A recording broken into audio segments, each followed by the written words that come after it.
This is the nature of everything. Don't stay stuck. Hey, everybody, welcome back to The Nature of Everything. I'm Bo. And I am Clint. And today, Bo and I want to talk to you about the fact that you are a terrible mind reader. Yeah, it's high praise coming from a man that still thinks like I'm fine means like everything's It's, actually fine. that's a fair point. But look, we're going big today. We aren't just talking about, who forgot to take out the trash. We're actually like beaten into this, relationship thing at one of the higher levels. The core architecture of how we actually connect with other humans. Yeah, that's right. Whether it's your spouse or your business partner or your very best friend, every relationship is held together by some practices. And usually it's made up of silent contracts, these invisible, unspoken agreements. And we all kind of live by them, but we never actually discussed them. Yeah, exactly. It's really that mental like fine print that nobody actually ever picked up a pen and signed for any Mm-mm. reason. But we're all terrified of breaking this unsaid contract. It's really like the I'll always be the one to text first, or I'll always handle the stress so you can stay happy, or you're playing a role you didn't actually even audition for, and you're getting pissed at your partner for a script that like they didn't even know that you were reading from, and they sure as hell didn't know they were supposed to be reading from this script. Look, it's like playing soccer, and I know all about the soccer. Uh, you know, but it's the one where you're playing soccer and everybody else is playing rugby, and somebody else thinks it's a game of tag. I mean, like everybody ends up just bruised up, and nobody knows the score. That's fair. That's fair. So today we want to put these contracts out on the table, and we're going to use the coin framework to really sort of flip the script. We're going to confirm the reality. We want to own our part in it. We want to get intentional about what we're building and see how it changes the nature of things. Yeah, because look, if you don't define your roles, they just kind of define you. Mhm. So let's just kind of change how we connect with other people. Bo, we talk about this framework every week because it actually works. Yeah, the coin framework. It actually really does. So if you're tired of feeling like you're stuck in a loop, you need to grab the book, confirm it, own it, be intentional, and change the nature of everything in your life. It's literally the roadmap for everything we talk about on the show. 100% stop living by accident. Go to coinyourlife.com and get your copy today. Now back to the show. All right, so let's kick this off with the C in coin. Confirm it. We have to name the thing, like that unspoken agreement. Like, what does it actually look like in the wild? Did you say an unspoken agreement in the wild? That's what I said. It is That's kind of wild. awesome. Yeah, I think it looks like a like a high stakes game of relationship Jenga. I mean, It's that's what what it it looks like. is. That's what it looks like in the wild. I mean, you're both carefully trying to move these blocks around and pull them out and do all the stuff and hoping that the whole thing doesn't just collapse and make a bunch of noise and scare the dog. But unfortunately, it's kind of like this game is in play, but nobody was ever allowed to see the instructions on the front end. It's like what therapist Terry Cole calls silent agreements. They are the invisible rules that we live by to keep the peace, which usually just means that we're trading our long-term sanity for, just a quiet Tuesday afternoon. Yeah, I mean it's kind of like the tax man versus, an administrative assistant for your social life, in the sense that like one person just becomes the one who handles the IRS of life, and the other just becomes the person who, remembers that your mother's birthday is coming up and that you need to get a card. Like this is one of those things that like nobody ever voted on these were going to be the roles. It just sort of happens. It really does just happen. And so we have to notice it and name it, and we have to confirm it. We have to stop and say, wait, is this actually a deal that we made? Because most of the time we're just operating on this contract It's just an old collection of assumptions, or trauma responses.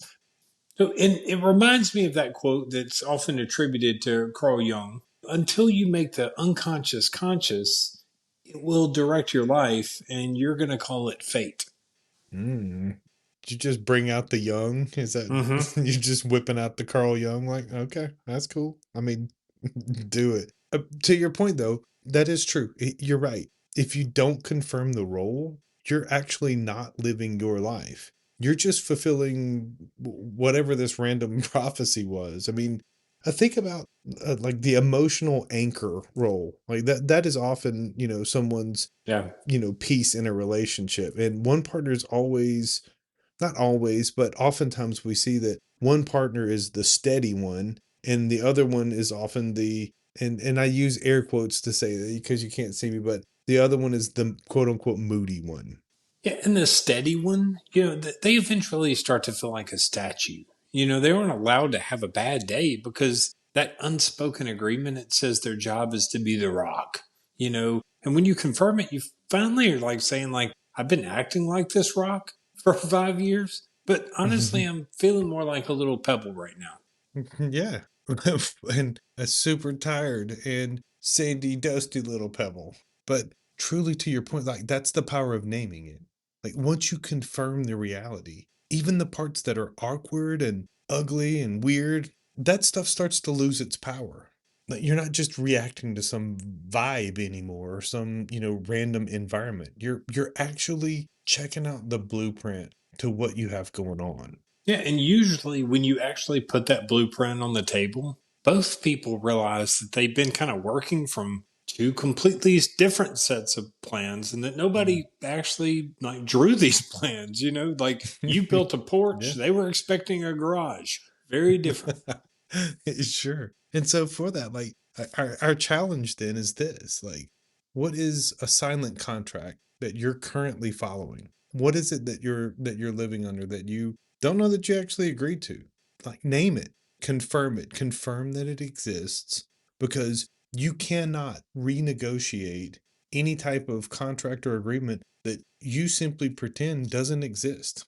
Yeah, because like now, like once we name it and once we confirm it, then we can move on to the next part of coin: ownership. And buckle up because here comes the radical responsibility talk. Self respect is expensive. Um, it costs you all of your excuses. Hmm. Um, ownership means admitting, um, I haven't just been a victim of this unspoken agreement. Guess what? I've also helped write this agreement. I've also helped put it into motion. So hey, you can't just be the victim in this. Yeah, it's tough.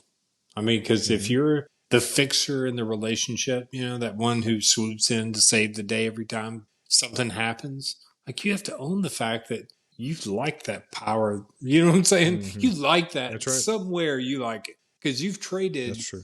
You've traded on that. You've traded your partner's competence for your own feeling of being needed. Maybe.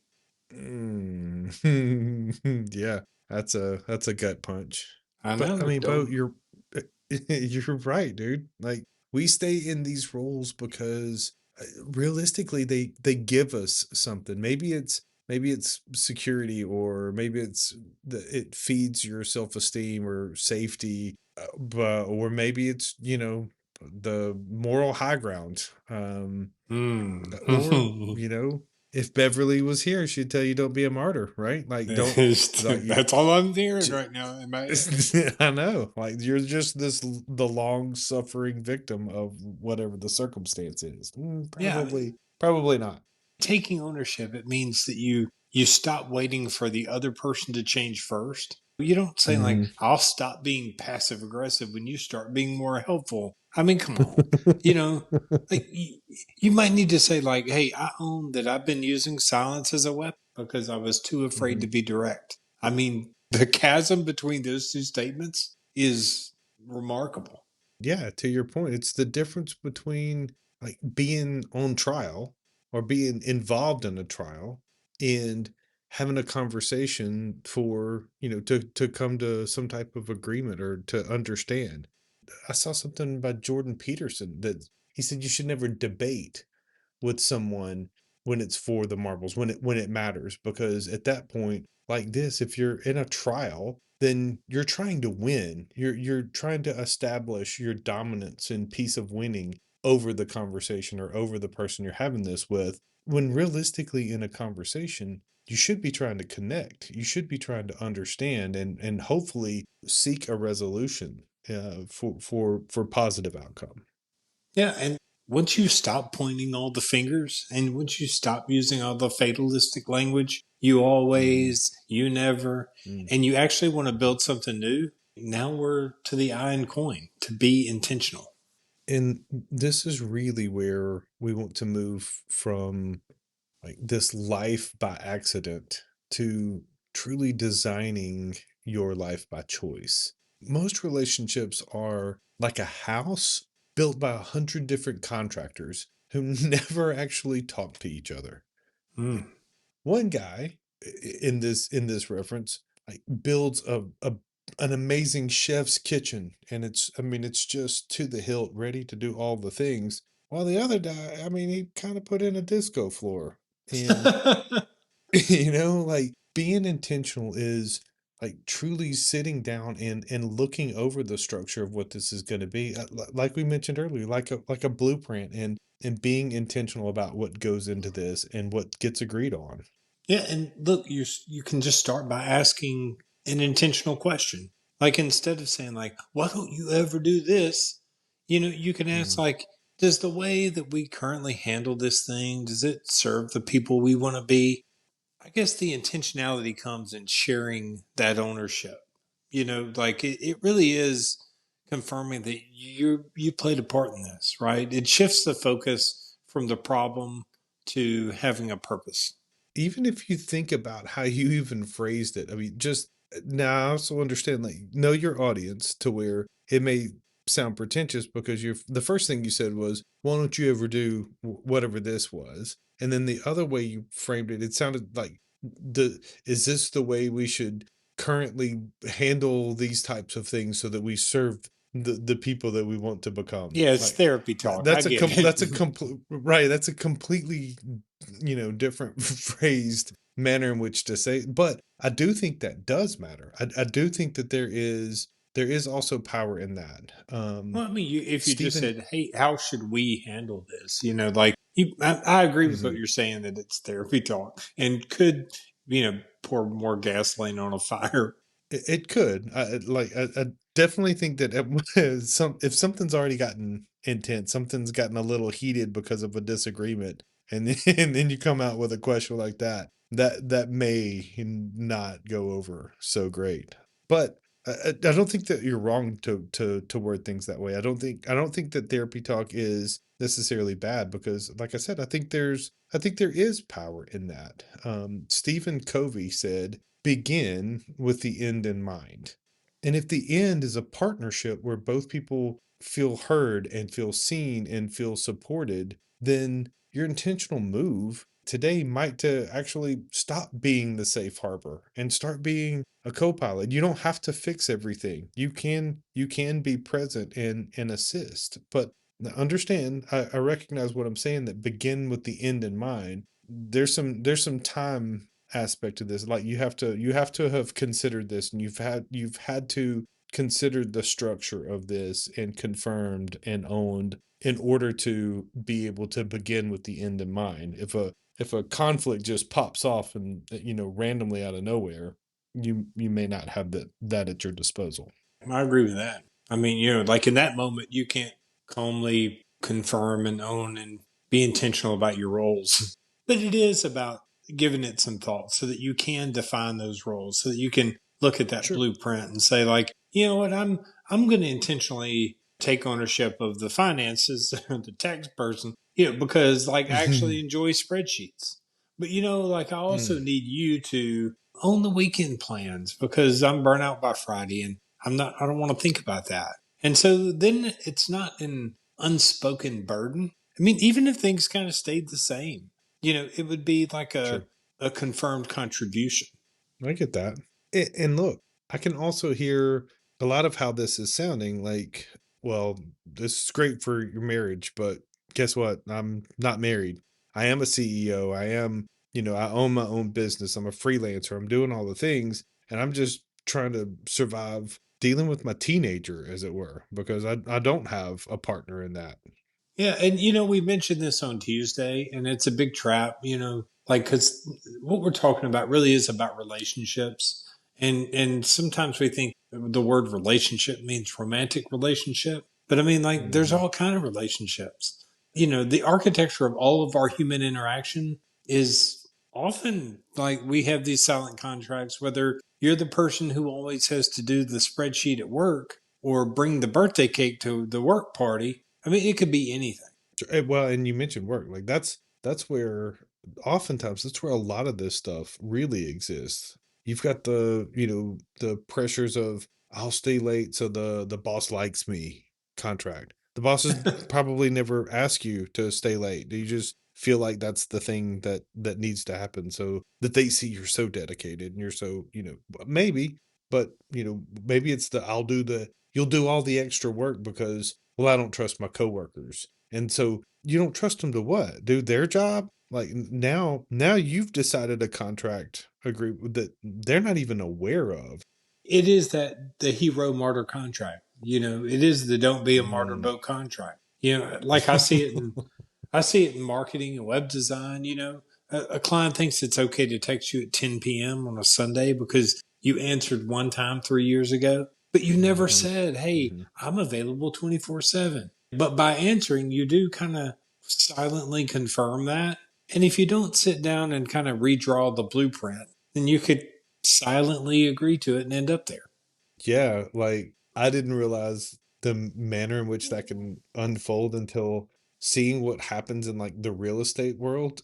And to your point, like people who have bought a house like a year ago will call their realtor and be like, man, our garbage disposal stopped working. Is there anything you can do about it? And it's like, what?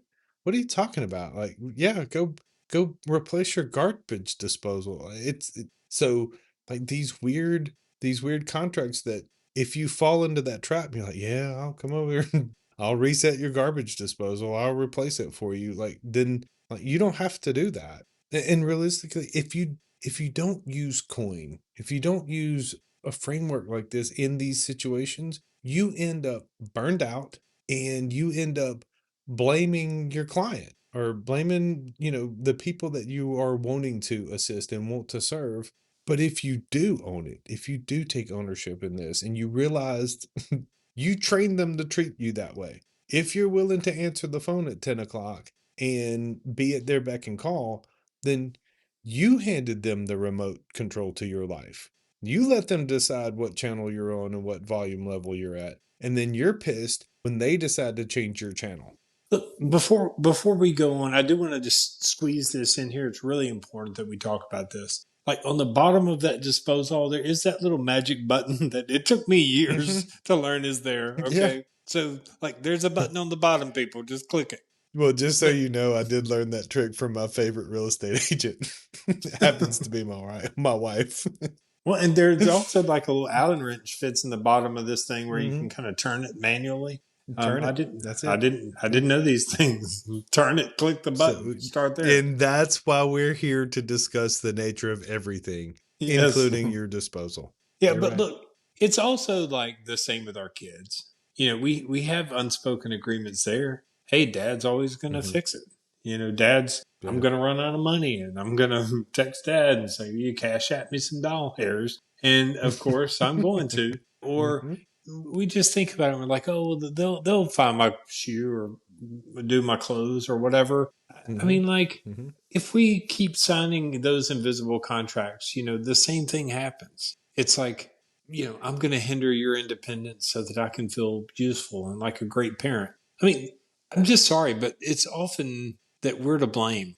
Buckle up, Bo, because you're about to step on some toes with that one. I'm stepping on my Because own. I know, I get it, but I mean, you're right because even in friendships, there are plenty of people that they feel like I'm the only one who ever invites people out, or I'm the only one that ever hosts. And if you don't find that opportunity to be intentional and say, you know what, hey, I love hosting, um, but you know what? I'm worn out this month. It's been a long month. I'm tired. And if you don't have the ability to recognize that and say it and face that and own that, then you allow the friendships to start feeling like an obligation or a job that you can't quit. And that nobody signed on to that except for you. Yeah, but it really is about moving from an expectation, a silent one at that, to an agreement. Hmm. The expectation's just resentment waiting to happen. An agreement like that's kind of a shared mission. Absolutely. So, Bo, wrap this up for us. And in the sense that when someone actually applies coin to in any of their relationships, like how does it actually change? I mean, it changes in every way, because you've shifted the nature of your connection with a person, from honestly fragile, to formidable. I mean, like if you're too scared to talk about these unspoken agreements, that's very fragile. And when things are unspoken, Mm. they're just hard to deal with. And one wrong move and the whole thing just breaks because there's not a foundation of truth. Yeah, it does take the willingness and the intentionality of communication and speaking these and being willing to be present as this unfolds. There could be things that you want to hear, and there will be plenty of things you don't want to hear. There'll be some things you don't want to say. There are things that you really need to say. Like, as you bring this courageously into the light, you actually it's weird, like, as this is an uncomfortable moment to broach, you actually are creating safety in the long run. As you intentionally stop walking on eggshells, you're actually building the strong structure and the foundation beneath you. Yeah, because you get to trade peacekeeping, which is just fear, dressed up, for Mm. peacemaking, which is truth in action. And I love those. I love the difference in those terms. And I think the Enneagram is like a peacemaker. I think was one of the categories. And I like that because Mhm. people would always say, like, oh, you're just keeping the peace. And it's like, no, I'm making the peace. Those are Making very different, making the right? peace. Mm. Yeah. It's like you stop being a character in this play that you didn't write, and you're going to become the author. It's everything Mm. about personal integrity at its core. So with this, I certainly think that we have beat up on the why part of this. Like, why would we want this in play? But as we want to do, we certainly believe that there's a lot of why out there in the world to talk about. But what I love is the how. If I realize right now that I have a silent contract in play, how do I actually start this coin conversation without it just turning into shit and blowing up and creating problems? Yeah, I really think that we start with the O. We take ownership because if you walk in and say like, "Hey, we really need to confirm that you're lazy," like you've already lost. So don't do that. But if you start with, hey, I realize that I've been kind of operating under this unspoken agreement and I've never talked to you about it. And I have to be honest, I've built up some resentment. Yeah, and again, I see the brilliance in how that is framed and how it's delivered. And again, I think that there is that intentionality. There's that confirmation. There's like all the pieces of coin are even summed up in the manner and the way you're talking about providing that information. And so to come in to the discussion not trying to start a fight, not trying to explode, but to trying to disarm the the amount of like anger that could be by taking ownership on the front end. You're not attacking them. You're not like whether it's friend, coworker, the subordinate, boss, whatever you got to do. Like you're admitting that you've been holding on to some secret piece of some contract that doesn't actually exist. You're confirming your ownership. They may not have any response to you, I guess, Well, they but might at have to least think you're about it. putting your truth there. Well, Yeah, I mean, that's fair. That's I true. mean, if you say it in a way that's like, that's not, that's just direct. take everything out of it, all the Mhm. emotion, that confirmation part, like you're just like, well, well, in my head, I thought I was going to deal with the client Mhm. stress and you were going to handle the bookkeeping. It's like, is that the deal Yeah. you thought we had? If you say it in a very calm way, I don't know how anybody can be mad at you. I mean, they might need a minute to think through it because you just asked them a question. They didn't know you were reviewing the blueprints. That's fair. And I would imagine like 9 times out of 10, like they're going to probably look at you and say, sorry, I didn't know you saw it that way. Like, Yeah. my bad. Like now, at least you're on sort of the same side of the page going, well, I'm glad you said that. I didn't know that that was the case. But I do think that that does open the door to your point to get intentional and like even start trying to figure out then what is the agreement piece? Like what would be a better agreement for us both instead of this unwritten weird contract that neither of us signed on to? Like what can we do then so that we don't have this disconnect? Yeah, and look, and for the highest level relationships, we've been in a Mhm. relationship. I mean, you've been in a relationship with somebody for 20 years. You're probably going to have to give it Mhm. some grace. It is a Yeah. a series of small, intentional talk. You know what I'm saying? Like, and you Mhm. don't have to wait for the perfect moment because the moment that you realize that the contract is silent is the moment you should kind of start to bring it up. But just know that it could take a minute. Dude, I feel like we just did a therapy session and a business seminar like all at the same time. Therapy for business. That's a thing of beauty, really, Clint. Yeah, I mean, therapy, if you yeah, heck when you yeah. change the nature of everything, you really do change the nature of everything. I see what you did there. So we really want to hear from you guys. If you get a chance, reach out, send us a message and tell us like what's the silent contract that you want to tear up this week? Like what do you want to get out of and come to an agreement that it actually is productive for you and not a contract that holds you back. So please hit us up on socials. Come through the site at coinyourlife.com. Come let us know what you're seeing, what you're dealing with, what you want to move out from underneath. Yeah, and look, while you're there at coinyourlife.com, grab the book, start the work. Absolutely. And you know what? We will see you on the next time. On the next time. Oh, we'll see On the you on the next time. on the flip next. On the next flip time side. Before you go, just know it's time. Time to connect. Time to change the nature of everything. Find us at coinyourlife.com and don't stay stuck.